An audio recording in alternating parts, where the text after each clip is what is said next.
कैसे पवित्र कर देगा। फिर मंदिरों में जाता है तो ये साक्षात ठाकुर जी विराजमान है, ये भाव नहीं है। वहां जाके कहेगा वाह कैसे बढ़िया सोने के भगवान है, पीतल के भगवान है, वाह बहुत वाइट पत्थर है, संगमरमर के बड़े अच्छे ठाकुर जी, लकड़ी का इतना सुंदर विग्रह बना दिया, अरे वाह मिट्टी में बहुत अच्छी कलाकारी है, मिट्टी का बड़ा सुंदर विग्रह बनाया। तो चाहे सोना हो, चाहे चांदी हो, चाहे अष्टधातु हो, चाहे पत्थर हो, ये सारे पदार्थ जड़ हैं। तो जब तक भगवत विग्रह में ये भावना रहेगी कि ये जड़ है, तब तक पवित्रता कैसे होगी। ये सोने चांदी पीतल के नहीं हैं, ये साक्षात श्री ठाकुर जी हैं, कृपा करके हमें प्राप्त भय हैं। ये देखो तो सही, ये भगवान हमारे कितने अधीन हैं। हम इनको सुलावें तो ये सोते हैं, हम जगावें तब जग जाते हैं, हम जो खिलावें वो खा लेते हैं। वस्तुतः अहम भक्त पराधीनो, ये भाव तो भगवान विग्रह रूप से ही प्रदर्शित करते हैं। धन्य है हमें साक्षात प्राप्ति होगी। ये भाव विग्रहों के प्रति कहां बन पाता है। मिट्टी पत्थर आदि की बुद्धि विग्रहों के प्रति मन में होती है। इसलिए प्राचीन महात्मा जिनके चित्त में भगवान के स्वरूपों के प्रति साक्षात भावना होती, ये उन्हें सिद्धि हो जाती थी। और खूब बढ़िया से बढ़िया सजाने धजाने के बाद भी और सिद्धि नहीं हो पाती अर्चा विग्रह की सेवा में। उसका कारण है, उसका कारण यह है कि उसके भीतर ये भावना बैठी रहती है कि ये संगमरमर के हैं, ये पीतल के हैं। लोग भगवान के विग्रहों को, पीतल के विग्रहों को राख से, मिट्टी से धर के, गूंजा से रगड़ के मांज देते हैं। क्यों? उनको जैसे बर्तन मांजे जाते हैं ना, ऐसे मांज देते हैं। क्यों? बोले लोग दर्शन करने आएंगे, खूब चमकता हुआ चेहरा दिखाई पड़ेगा, अच्छी पोशाक, अच्छा बढ़िया सुंदर स्वरूप भगवान का, भेंट पूजा अच्छी आ गई।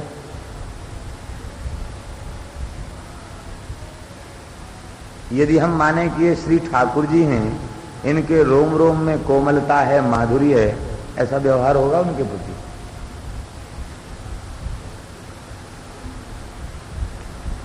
हमारे महाराज जी बताया करते थे, बड़ी भारी भावना थी। अति वृद्ध होने के बाद भी खाकशौक वाले महाराज मंदिर में जाते, सरकार को तुलसी अवस्थित है, यद्यपि उनसे श्रृंगार नहीं बनता था, न करते थे श्रृंगार, न उनसे बनता था, फिर भी जाते मंदिर में देते। एक बार कलकत्ता गए, एक साधु को छोड़ गए, शिष्य ही था महाराज का। तो उसने सोचा कि ठाकुर जी बड़े मैले हो गए हैं, ऐसा करो इनको निरमा से नहवा दो। तो सोडा निरमा लाया, गर्म जल में उसको खूब मिला करके खूब फेन हो गया। तो मंदिर में कपड़े से, निरमा से खूब रगड़ के विग्रहों को धोया। विग्रह तो स्वच्छ निकल आए, क्योंकि उसकी पत्थर की भावना थी, ये पत्थर हैं।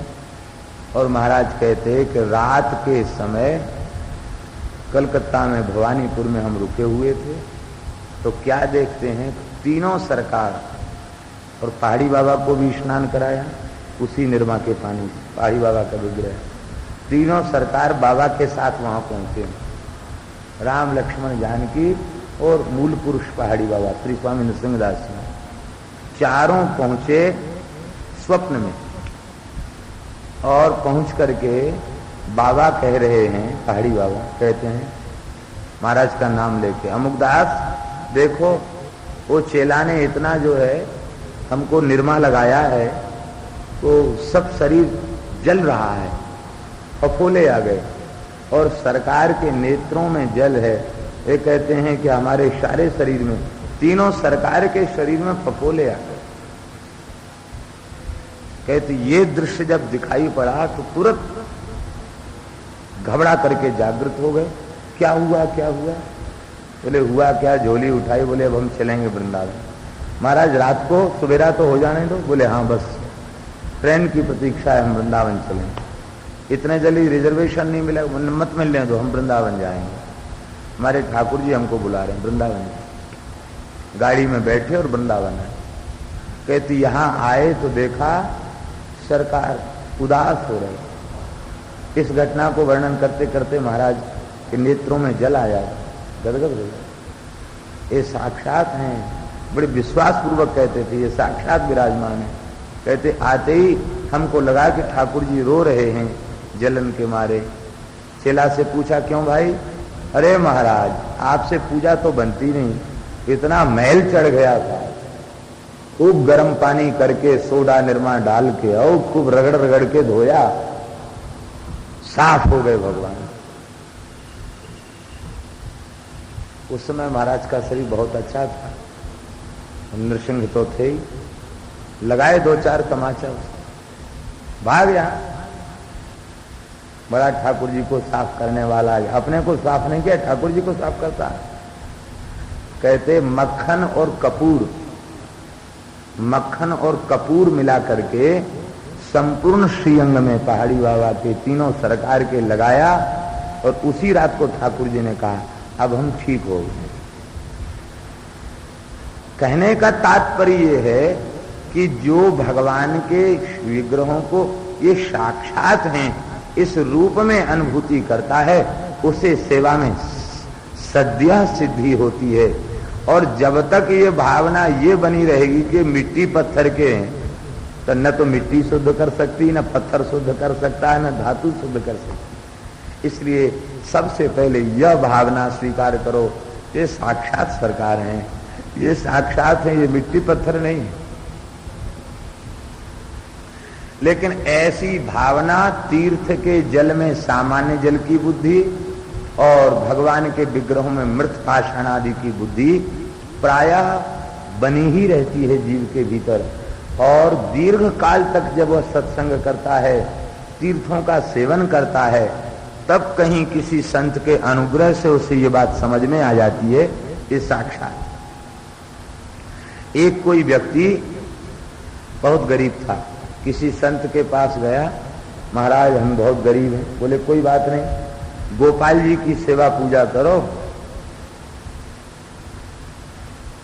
माया उनकी चेरी है, गोपाल जी खूब भरा पूरा कर देंगे। अब वो गोपाल जी की सेवा करने लग गया। अब गोपाल जी की तो प्रतिज्ञा है कि हम ज्यादा कृपा करते हैं तो रहा साहबी छीन लेते हैं। अब उसकी हालत और गरीबी हो गई, बहुत गुस्सा आया। बोले इससे अच्छे तो हम पहले ही थे, जब से प्रेम से पूजा करने लग गए तब से तो हमारा खाने को मुश्किल हो गया। ये कैसे ठाकुर हमारे घर में आए? किसी शक्ति के उपासक ने कहा, किसी शाक्त ने कहा, अरे ये गोपाल जी तो ये पैसा वैसा देने वाले ठाकुर नहीं है, पैसा देने वाले ठाकुर तो हमारी काली मैया है। देवी जी की पूजा करो तो रुपया मिलेगा, भागवत में लिखा है, धन चाहिए तो देवी की पूजा करो। बोला ठीक है महाराज, देवी की ही करेंगे। तो गोपाल जी को ताक में रख दिया, ऐसे पत्थर का ताक बनाया हुआ था, उसमें रख दिया और सिंहासन पर दुर्गा जी को विराजमान कर दिया और गुलगुल की धूप दिखा दिखा के नाच रहा था। नाचते नाचते धूप तो रख दिया, देवी की स्तुति कर रहा था। अब धुआं की तो स्वाभाविक गति होती है ऊपर की ओर उठना, और ऊपर ताक में बैठे थे गोपाल जी, गोपाल जी के ताक में धुआं जा रहा था। अब तो वो भगत बहुत गुस्सा हुआ, बोले अरे संपत्ति देने में तो तुम्हारी नानी मरती थी और हमारी देवी जी का सारा धुआं सूंघे चले जा रहे हो, सारी धूप सूंघे चले जा रहे हो। वो तुरंत गोपाल जी के विग्रह को उठाया और रुई की गोली बना के नाक में लगा दिया। हम सूंघने नहीं देंगे अपनी देवी जी का धुआं। नाक में जैसे ही गोली बना के लगाया, गोपाल जी प्रकट हो गए। बोले भगत वरदान मांग ले। अरे इतने दिन से सेवा पूजा कर रहे थे तो वरदान नहीं देने को बोलते थे, आज कैसे खुश हो गए? बोले अब तक तो तू ये समझता था कि मैं पीतल की मूर्ति हूं। अरे तो पीतल तो जड़ चीज है, जड़ चीज क्या देगी? हमको तो परमात्मा थोड़ी मानता था, धातु की मूर्ति मानता था। लेकिन आज तेरे भीतर ये भावना तो आई कि मैं सूंघता हूं।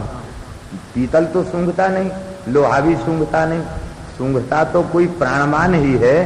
तो मैं प्राणवान हूं, मैं परमात्मा हूं। आज तेरे भीतर यह भाव आया, बस इसलिए मैं प्रसन्न हो गया। अब तो भगत बोला, महाराज अब तो आप ही चाहिए हमको और कुछ नहीं चाहिए। बोलो वृंदावन बिहारी। तो तीर्थों की महिमा कम नहीं कर रहे हैं भगवान, और मूर्तियों की महिमा भी कम नहीं कर रहे हैं।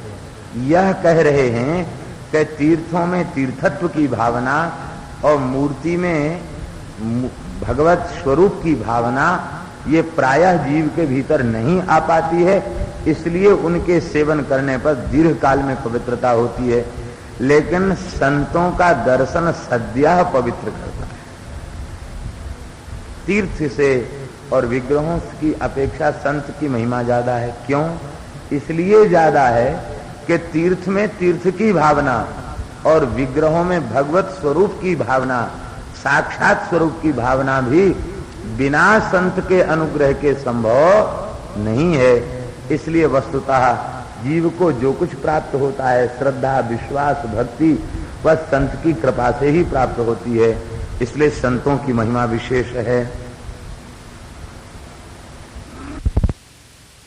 जी की स्तुति करके भगवान ने कहा कि देखो अक्रूर जी, हमारे पांडव बड़े दुखी हैं, धृतराष्ट्र बड़े अत्याचार कर रहे हैं, आप हमारी बुआ जी की सुध लेके आओ, कुंती की सुध लेके आओ, पांडवों की सुध लेके। भगवान के चरणों में प्रणाम करके अक्रूर जी हस्तिनापुर पहुंचे हैं। हस्तिनापुर में अक्रूर जी का अतिशय स्वागत हुआ। आपने धृतराष्ट्र को नमस्कार किया, द्रोणाचार्य, कृपाचार्य, पितामह भीष्म, विदुर जी सबसे मिले। अंत में आप कुंती से मिले। कुंती रोने लगी और कुंती ने कहा कि भैया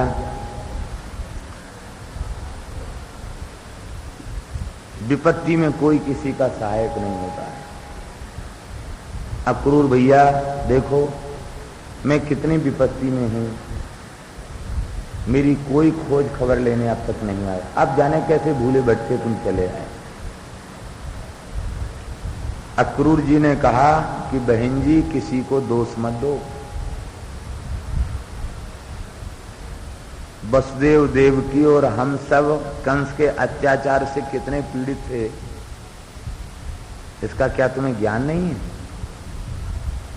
देवकी के 6 पुत्र मार दिए गए, कारागार की यातना भोगनी पड़ी, यदुवंशी प्राण बचाकर भागे भागे पृथ्वी पर छिपते छिपते हुए डोले।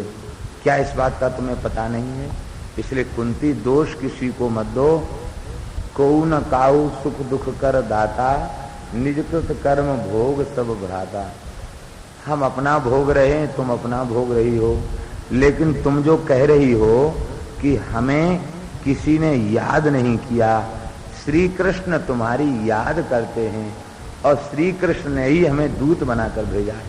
इतना सुनते ही कुंती रोने लगी और कहा कि बस अक्रूर जी ये तो प्रेम और सौहार्द के कारण कह दिया, हमारा अटल विश्वास तो श्री कृष्ण में है।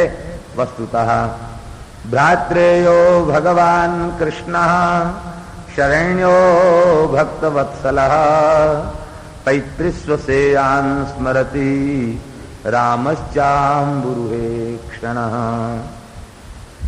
हमारे भतीजे श्री कृष्ण शरणागत वत्सल, भक्त वत्सल, पैतृस्वसेयान् स्मरति,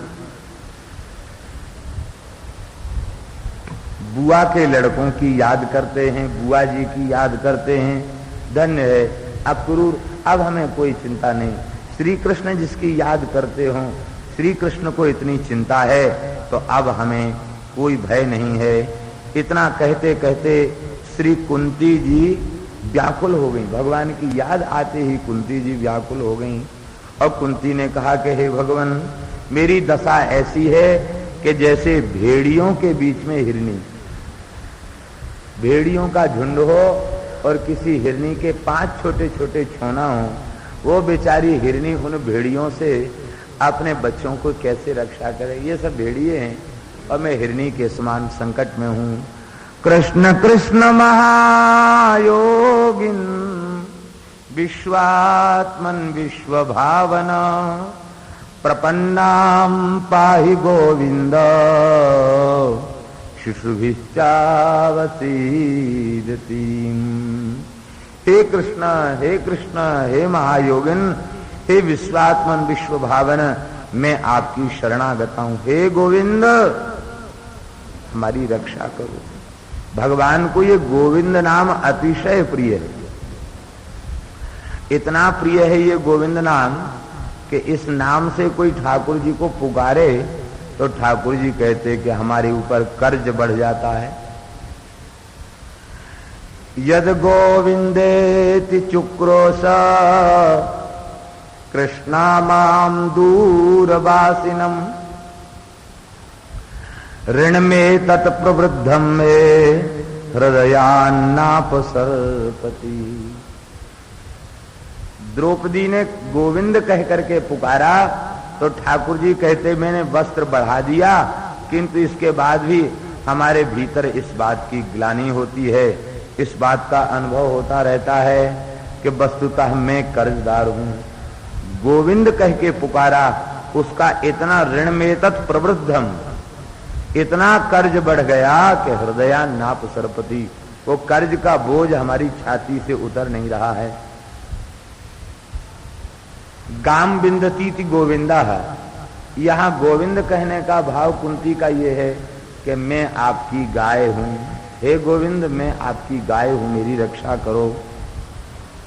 नमः कृष्णाय शुद्धाय ब्रह्मणे परमात्मने योगेश्वराय योगाय त्वामहं शरणं गता। हम तुम्हारी शरण में।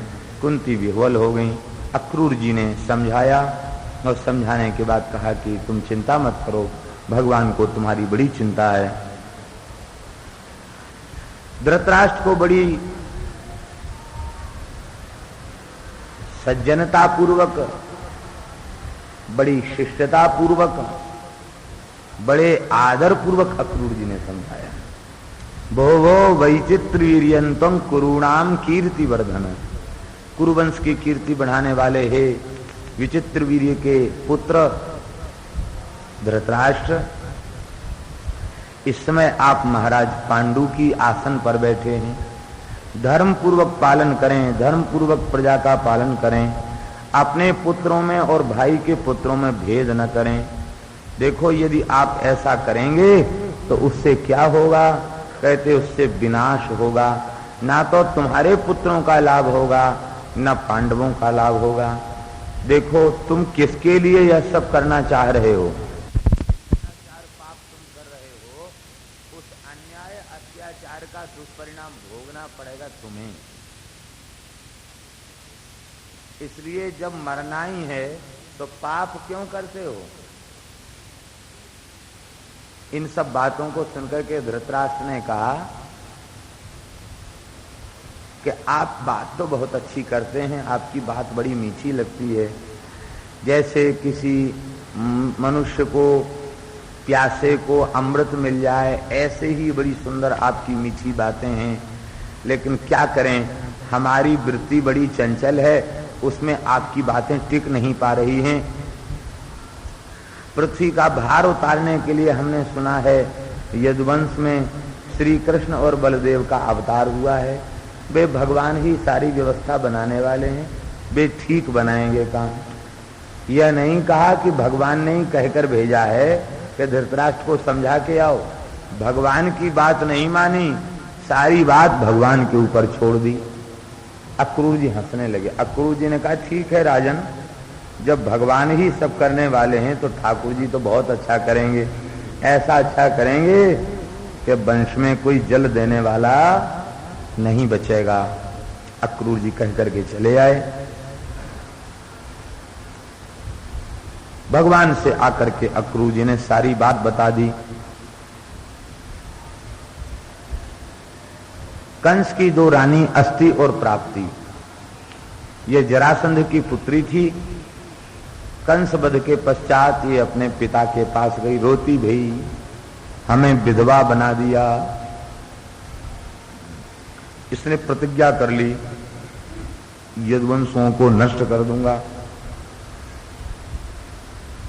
23 अक्षौहिणी सेना लेकर के इसने मथुरापुरी को घेर लिया। एक अक्षौहिणी सेना में 13 लाख पदाती होते हैं। एक अक्षौहिणी सेना में 13 लाख पैदल सैनिक होते हैं, पदाती होते हैं। 8 लाख अश्वारोही होते हैं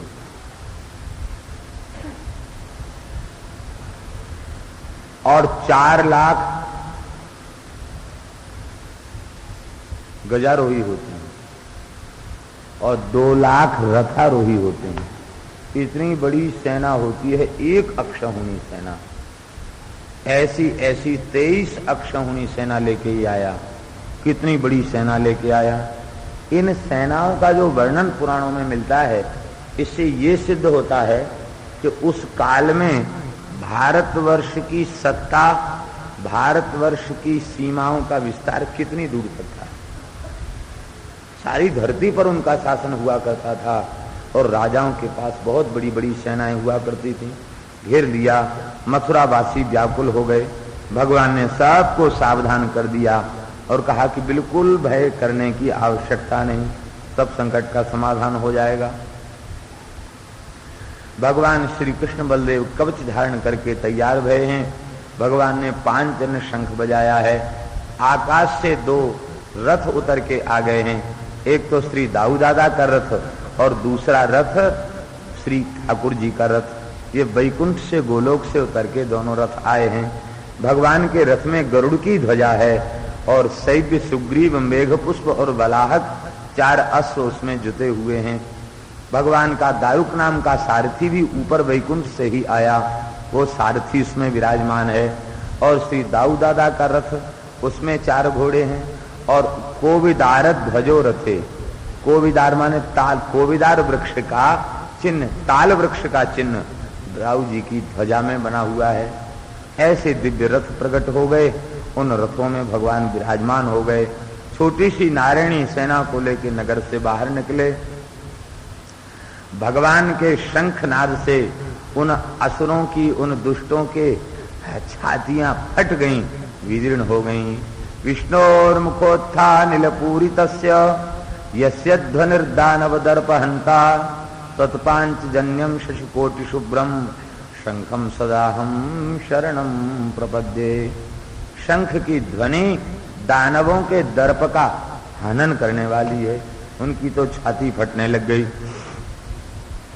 भगवान जरासंध के सामने गए तो जरासंध बोला कि हम तुमसे नहीं लड़ेंगे, तुम दुधमुहे बच्चे हो, अभी दूध के दांत तुम्हारे नहीं गिरे, हम जैसे वीर की बालकों से लड़ने में शोभा नहीं। एक बात। दूसरी बात यह है कि भाई मैं राजा हूं, राजा के साथ लड़ सकता हूं, तुम राजा भी नहीं हो। तीसरी बात, तू अपने मामा का हत्यारा है, तो अपने मामा, जो अपने मामा को मार सकता, ऐसे मातुल घाती से मैं युद्ध नहीं करना चाहता। भगवान बड़ी जोर से हंसे। भगवान ने कहा, नवई सूरा विकट संते दर्शयन्तेव पौरुषम न ग्रहणीमो बचो राजन आतुरस्य मुमूर्षुता। जैसे मरने वाला उल्टी पलटी बात सन्निपात में बोलने लग जाता है तो उसकी बातों पर कोई ध्यान देता है क्या? अरे ऐसे ही है, बुद्धि अव्यवस्थित है, कुछ उल्टी पलटी बात बोल रहा है, ध्यान नहीं देते। हम तेरी बातों पर ध्यान नहीं देते हैं। सूरवीर तो युद्ध में पौरुष का प्रदर्शन करते हैं, अपनी वीरता का परिचय देते हैं, प्रवचन नहीं करते। युद्ध का मैदान कोई प्रवचन मंच नहीं है जो वहां प्रवचन किया जाए, वहां तो वीरता दिखाने का काम होता। ठीक है, तू नहीं लड़ना चाहता है तो और किसी से लड़ ले। ये बोला कि हाँ, दाऊ जी कुछ थोड़े से हमारे लायक हैं, ये लड़ सकते हैं। दाऊ दादा तो पहले से ही भरे बैठे थे। दाऊ जी ने प्रचंड युद्ध किया और थोड़ी ही देर में दाऊ जी ने इसके रथ को, कवच को, कुंडल को, ध्वजा को, चक्र को, सब को इस दाऊ जी ने छिन्न भिन्न कर दिया। अब तो ये जो जो अस्त्र उठाता, उठाने के पहले दाऊ जी अपने दिव्य बाणों से उसको तिल तिल करके काट देते। अंत में दाऊ जी को क्रोध आया और दाऊ जी ने हल से उसकी गर्दन को खींचा और मूसल से उसकी चटनी बनाना ही चाहते थे। तब तक ठाकुर जी रथ से कूद के दौड़े, दाऊ जी का हाथ पकड़ लिया। दादा छोड़ दो इसको। दाऊ जी क्रोध में उठ के होठ फड़क रहे थे। दाऊ जी ने कहा कि दुष्टों का संहार करने के लिए हमारा अवतार हुआ है, फिर कहते इसको छोड़ दो। क्यों छोड़ दें? ठाकुर जी ने कान में कहा कि ये मर जाएगा तो शेष दुष्ट हम लोगों को खोज खोज के मारने पड़ेंगे, बड़ा परिश्रम होगा, इतनी फुर्सत कहाँ है। और इसको छोड़ दोगे तो ये खींच खींच के इकट्ठा करके झाड़ पोंछ के दुष्टों को यहीं ले आएगा और घर बैठे हम पृथ्वी का भार उतार देंगे। यह सुनते ही दाऊ जी का क्रोध कम हो गया। दाऊ जी हंसने लगे और उसको चरण प्रहार करके गिरा दिया और फटकारते हुए बोले, जा नीच, मैं छोड़ता हूं तुझे, चला जा। अब तो इसको इतनी लज्जा हो रही थी, चले बणक जन मूर गंवाई, सारी सेना को समाप्त करके अकेला बचा, केवल अकेला, कोई पास में बचा ही नहीं। बहुत दुखी हो गया, चल पड़ा वहां। इसका विचार था हिमालय में जाकर बर्फ में गल जाऊंगा, अब मुंह दिखाने लायक नहीं रहा। इसके मित्र राजाओं ने इसको पकड़ लिया और कहा मरने का विचार छोड़ दो, अभी हमारे पास बड़ी बड़ी सेनाएं हैं, तब तक आप निराश क्यों हो रहे हैं? अब तो फिर 23 अक्षौणी सेना लेके आया। ठाकुर जी ने फिर यही दशा की, फिर लेके आया, फिर यही दशा की। 17 बार 23 अक्षौणी सेना को लेके आया और भगवान ने सबका संहार कर दिया। महाभारत युद्ध की प्रसिद्धि अवश्य है, लेकिन महाभारत युद्ध में जितनी संख्या समाप्त हुई है उससे कई कई गुनी संख्या को तो भगवान ने मथुरा बैठे बैठे समाप्त कर दी। पृथ्वी का भार भगवान ने उतारा है। 17 बार जब ये पराजित हो गया तो 18वीं बार इसने सोचा हम पराजित क्यों हो जाते हैं। कहते भाई देखो, ब्राह्मणों का आशीर्वाद लेके नहीं जाते हैं इसलिए परास्त हो जाते हैं, ब्राह्मणों की भक्ति करनी चाहिए। तो मगध देश के जितने ब्राह्मण थे समस्त ब्राह्मणों को इसने बुलाया।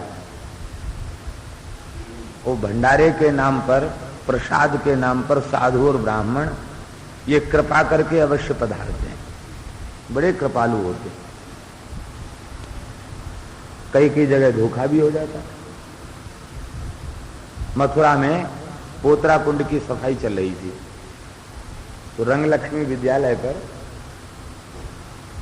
ये आरएसएस वालों ने बसें लगा दी और आके बोले महाराज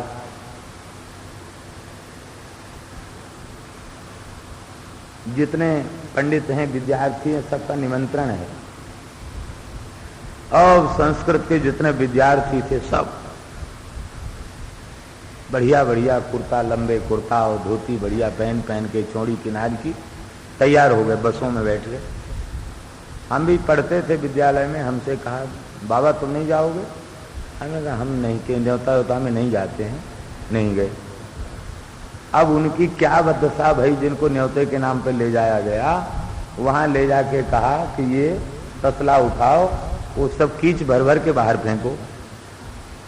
सबकी धोती उतरवा दी और सब बेचारे कीच फेंकने लगे और डांट करके कीच फेंकने में सबको लगा दिया। देखो तुम लोग ब्राह्मण हो और इतनी जनता सब जो है यहाँ पंकोधार में लगी है और तुम लोग खाली भोज भंडारा खाते हो, आप कुछ सेवा नहीं करते, राष्ट्र की, देश की सेवा नहीं करते, ये तीर्थ की सेवा करो।